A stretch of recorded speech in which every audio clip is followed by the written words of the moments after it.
देखिए, मदरसे हमेशा फ़िरक़ा परस्त लोगों की आंखों में खटकते रहते हैं। और अभी हाल की बात है कि आसाम के मुख्यमंत्री हेमंत कुमार विश्वकर्मा, महाराष्ट्र के मंत्री नीतीश राणे, उत्तर प्रदेश के मंत्री रविंद्र जायसवाल, ये सब भाजपा के नेता हैं। इन लोगों ने मदरसों को बंद करने की बात कही और ये इल्ज़ाम लगाया कि मदरसों में आतंकवादी ही पैदा होते हैं। ये सब लोग इतिहास से अज्ञानी हैं। इनको नहीं मालूम मदरसों का इतिहास। मदरसे अगर नहीं होते और मदरसों से वाबस्ता उलमा ने अगर भागीदारी और अपना सरगर्म किरदार अदा नहीं किया होता, मदरसों के तलबा ने अगर अपनी तहरीक नहीं चलाई होती, तो भारत कभी भी अंग्रेजों से आजाद नहीं हो सकता था। मदरसों का इतिहास है और जंग आजादी में मदरसों ने कलीदी किरदार अदा किया और इन मदरसों के उलमा अंग्रेजों की पादाश में ऐसे आए कि कम से कम 55,000 उलमा को शहीद कर दिया गया और उनको फांसियां दे दी गई, काला पानी भेज दिया गया, पेड़ों पे नंगी लाश की तरह उलमा को लटका दिया गया। यह है मदरसों की कुर्बानी।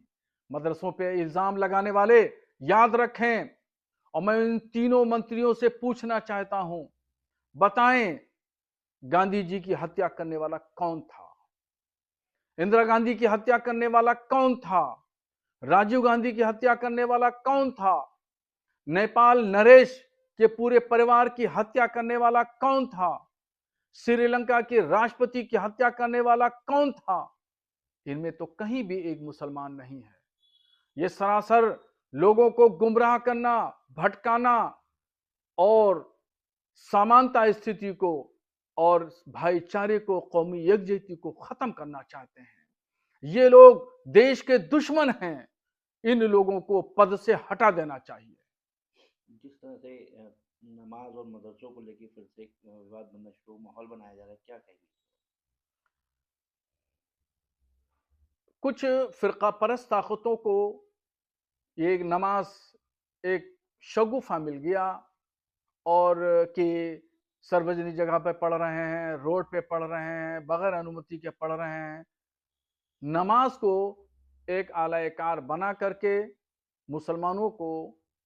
मुसलमानों पर अत्याचार किया जा रहा है और खुदा की इबादत को जुर्म करार दे दिया गया, जबकि खुदा की इबादत करना कोई जुर्म नहीं है।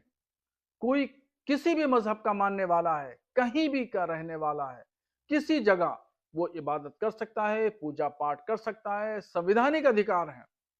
मगर चंद शरारती तत्वों ने हंगामा खड़ा कर रखा है देश में। उधम सिंह जिले के रुद्रपुर में एक मुस्लिम मजदूर ने नमाज पढ़ ली, साफ सुथरी जगह देख करके वक्त जा रहा था, नमाज पढ़ ली, तो मंदिर के पुजारी साहब ने लात घूंसों से उसको मारा। जिला बदायूं के रदाइन गांव में 3 बुजुर्ग टोपी वाले दाढ़ी वालों लोगों को एक शरपसंद ने लातों और घूंसों से मारा। इस तरह की बहुत सारी घटनाएं हो रही हैं, वाकयात हो रहे हैं। मैं पूछना चाहता हूं संवैधानिक इदारों से, मैं पूछना चाहता हूं उन लोगों से जो इख्तिदार में बैठे हुए हैं, क्या उनको ये वाकयात नहीं दिखते? क्या ये भारत की आत्मा है? भारत की आत्मा के खिलाफ काम हो रहा है, जमहूरी निजाम के खिलाफ काम हो रहा है और ये इस तरीके से आतंकवाद फैलाया जा रहा है पूरे देश में। हिंदू मुस्लिम भाईचारे को खत्म किया जा रहा है। ये सब लोग समाज के दुश्मन हैं। ये नहीं चाहते अमन शांति, ये चाहते हैं हमेशा दंगा होता रहे, हिंदू मुसलमान लड़ते रहें, भिड़ते रहें और कारवां ताराज होता रहे। ये क्या तुरफा तमाशा है? इसी तरीके से क्या निजाम चलेगा?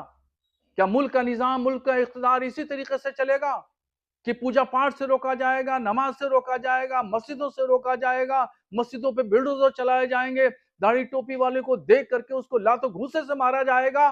क्या यही इंसाफ है? क्या यही संविधान है? शर्म आना चाहिए।